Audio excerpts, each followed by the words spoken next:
जादूगर ने कांच के डिब्बे में हाथ डाला और एक सांप को बाहर निकाला, लेकिन कुछ ही देर बाद उसके हाथ पर सांप ने काट लिया। यह सांप जहरीला होता है। जादूगर जमीन पर गिर पड़ा, लेकिन उसकी आंखें खुली रहीं। अचानक उसके हाथ में एक पंख आ गया। उसके तुरंत बाद जादूगर उठ खड़ा हुआ। उसने पंख छिपा दिया। तब जादूगर ने कहा कि उसे देवताओं से निर्देश प्राप्त हुए हैं।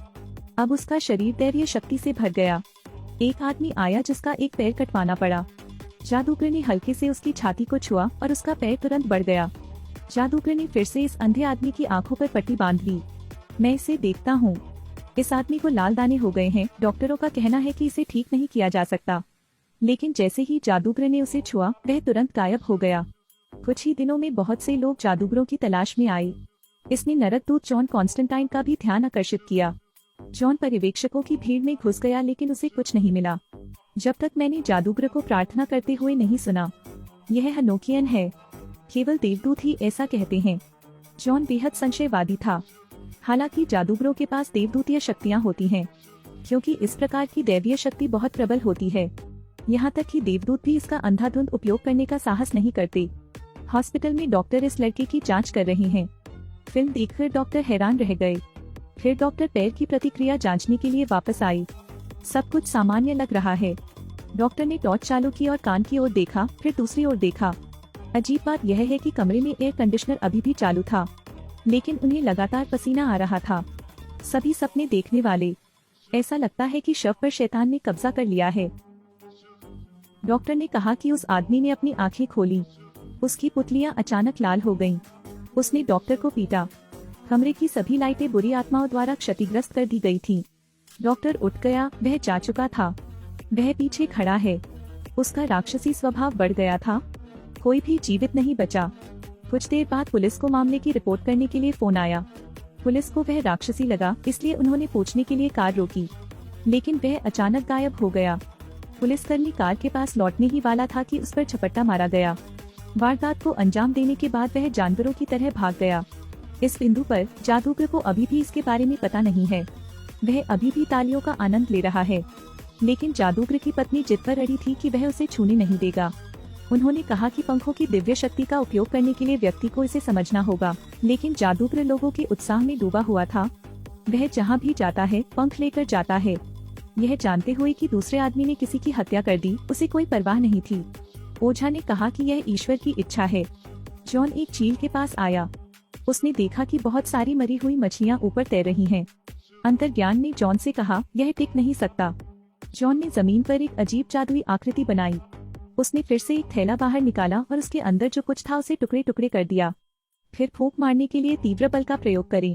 लिव तुरंत देवदूत के वश में हो गया।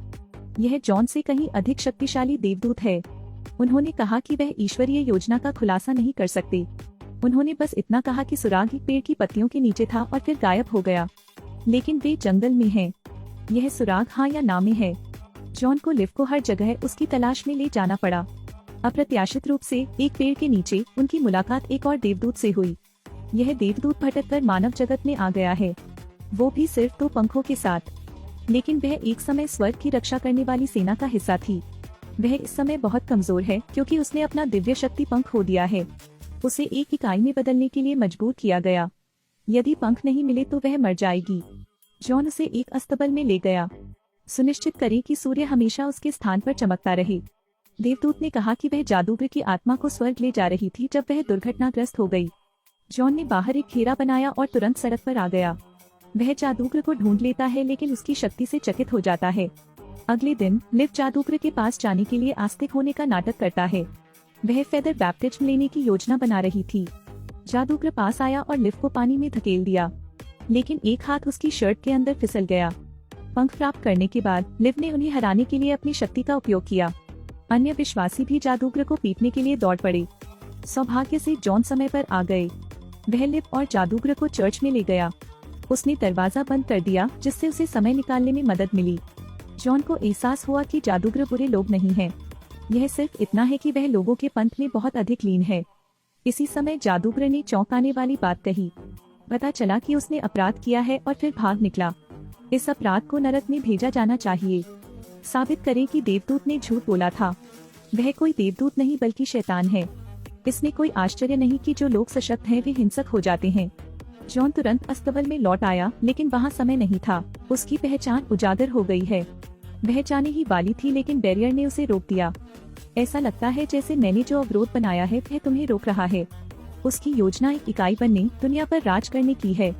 उसने लिव का गला घोंट दिया, जिससे जॉन को बैरियर खोलने के लिए मजबूर होना पड़ा। अब जॉन सिर्फ एक नश्वर है, इसलिए वापस लड़ना कठिन है। जॉन असहाय था और उसे एक देवदूत से मदद मांगनी पड़ी, लेकिन देवदूत कहते हैं कि उन्हें मानवीय मामलों में शामिल नहीं होना चाहिए। जल्दी से उसे बचाओ, या तो कार्रवाई करो या बाहर निकल जाओ। जैसे ही जॉन ने बोलना समाप्त किया, देवदूत गायब हो गया। जॉन केवल स्वर्गदूतों का मजाक उड़ाते हुए चिल्ला सकता था, लेकिन उसके ठीक बाद, आप गलत हैं। देवदूत ने तुरंत उससे निपटा। तब से जादूगर को पश्चाताप हुआ। वह चर्च गया, असली पुजारी बन गया। यह कॉन्स्टेंटाइन श्रृंखला का 7वां एपिसोड है।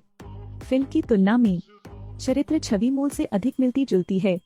किसी ने कहा मैट रयान वास्तव में जॉन है।